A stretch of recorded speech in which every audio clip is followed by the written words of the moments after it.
सामान्य पावडर नाही, फक्त नायसिल. क्लिनिकली सिद्ध झालं आहे की नायसिल मध्ये कडुलिंबाची सुपर पॉवर आहे, जी घामुळे तयार करणाऱ्या किटाणूंना त्वरित मारते आणि देते सुगंधित शीतल आराम. आता मिळवा 150 ग्रॅम नायसिल पॅक वर 70 रुपयांचा नायसिल पॅक फ्री. अर्धा तास जरी ईडी सीबीआय माझ्याकडे आली तर सगळ्यात आधी या गिरीश महाजनला मी नाही फोडून दाखवला तर बघा.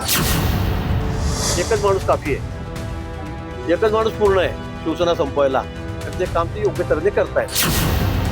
आव्हान द्यायचं असेल ना तर पोलीस बाजूला ठेवून या. मी उद्धवजींना अजूनही सल्ला देईल की हे असे लोक आवरा, नाही तर तुम्हाला आमची गरजच नाही आहे काही करायला. यांचा जो सगळा ऱ्हास होत चाललाय त्याचं कारण काय आहे तर हे आता काँग्रेसच्या मांडीवर जाऊन बसलेले आहेत. आधी पवार साहेबांचं गुणगान करता करता राऊत थकत नव्हते, आता ते राहुल गांधींचं करतायत, दुसरं काहीच बोलत नाही. यांना पंतप्रधान करा, हेच लायक आहेत. मग पंतप्रधान मोदीजींबद्दल वाटेल तसं बोलायचं, सर्वोच्च न्यायालयाचे न्यायमूर्ती आहेत त्यांच्याबद्दल आवारवाच्य बोलायचं, इलेक्शन कमिशन आहेत त्यांना शिव्या घालायच्या, त्यांना जे वाईट वाटलं त्यांना सगळ्यांना शिव्या घालायच्या. काल तर खासदारांबद्दल इतके अपशब्द वापरले की तुम्ही ते दाखवले पण नाही. म्हणजे हे कुठलं राजकारण आहे, हा कुठला पक्ष आहे? आणि म्हणून मला वाटतं आता लोक यांना पूर्ण वैतागलेले आहेत. यांना आता कोणी स्वीकारायला तयार नाहीत. जे आहेत ते सुद्धा चाललेले आहेत. त्यामुळे त्यांनी म्हटलं आता राडा होईल, काढा होईल, काही नाही. तुमच्याकडे आता राडा करायला सुद्धा माणसं शिल्लक नाहीयेत, कोणी शिल्लक नाही तुमच्याकडे. ते गेले ते दिवस जेव्हा तुम्ही आमच्या सोबत होता, बाळासाहेबांची आयडिओलॉजी होती, त्यांच्या तत्वावर तुम्ही चालत होतात. आता तुमचं काही झालं, आता तुम्ही काँग्रेसमध्ये झालेला आहात.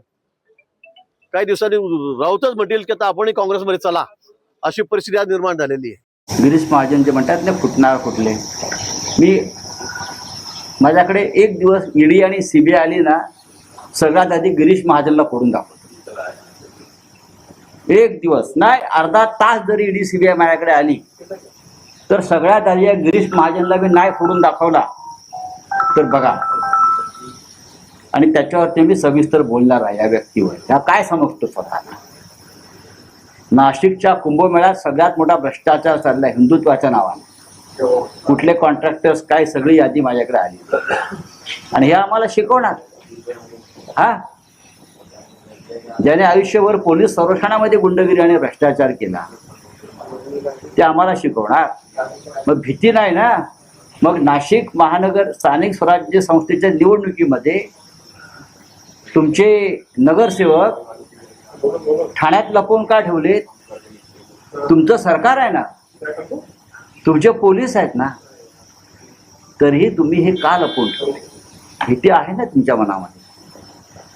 तेव्हा ही राडेबाजीवरती आव्हान देऊ नका. आव्हान द्यायचं असेल ना तर पोलीस बाजूला ठेवून या. आणि परत सांगतो, अर्धा तास ईडी सीबीआय आणि पोलीस द्या.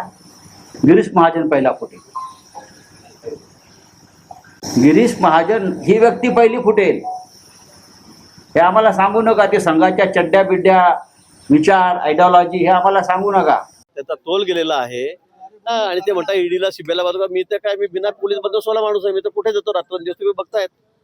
कुठे काय नैसर्गिक आपत्ती असू द्या, पूर येऊ द्या, लँडस्लायडिंग होऊ द्या, मी रात्री 8-10 किलोमीटर एकटा एवढ्या पावसात जाणारा माणूस आहे. मी पुरात उड्या मारणार आहे. सोलापूरला तुम्ही बघितलं असेल, सांगली कोल्हापूरला बघितलं असेल, केरळमध्ये बघितलं असेल, बदलापूरच्या त्या रेल्वेचा त्या दिवसाचा घटना बघितली असेल. मी तर कुठेही जातो. माझा ईडीचा सीबीआयचा काही संबंध नाही आहे. पण मला असं वाटतं की संजय राऊत, तुम्ही जे बोलतायत म्हणजे शिवराळ भाषेत तुमची भाषा घसरते आहे. आता मला तुमच्याबद्दल काही बोलायचं नाही, तुम्हाला बोलायला खूप गोष्टी आहेत, पण मला त्याबद्दल काही बोलायचं नाही. पण तुमच्या अशा बोलण्यामुळे या शिवसेनेचा ऱ्हास होत चाललेला उभा ठाता. मी मागच्या वेळेलाही सांगितलं की तुम्ही म्हणतात भाजप असं करतं, भाजप तसं करतं. भाजप आमचं कामच नाही तिथे राहिलेलं. मी पुन्हा सांगतो, एकच माणूस काफी आहे, एकच माणूस पूर्ण आहे शिवसेना संपवायला. आणि ते काम ते योग्य तऱ्हेने करतायत. आणि म्हणून मला असं वाटतं की आता त्याचा बॅलन्स थोडा खूपच गेलेला आहे काल परवापासून. आणि म्हणून ते काही आई बहिणीवरून शिव्या काय देत आहेत, काय बोलतायत. आणि परवापासून ते म्हणतायत निघून जा, ज्यांना जायचं जा. कशाला लोक राहतील त्यांच्याकडे? मी पुन्हा सांगतो, आमदारही गेलेत, खासदारही गेलेत.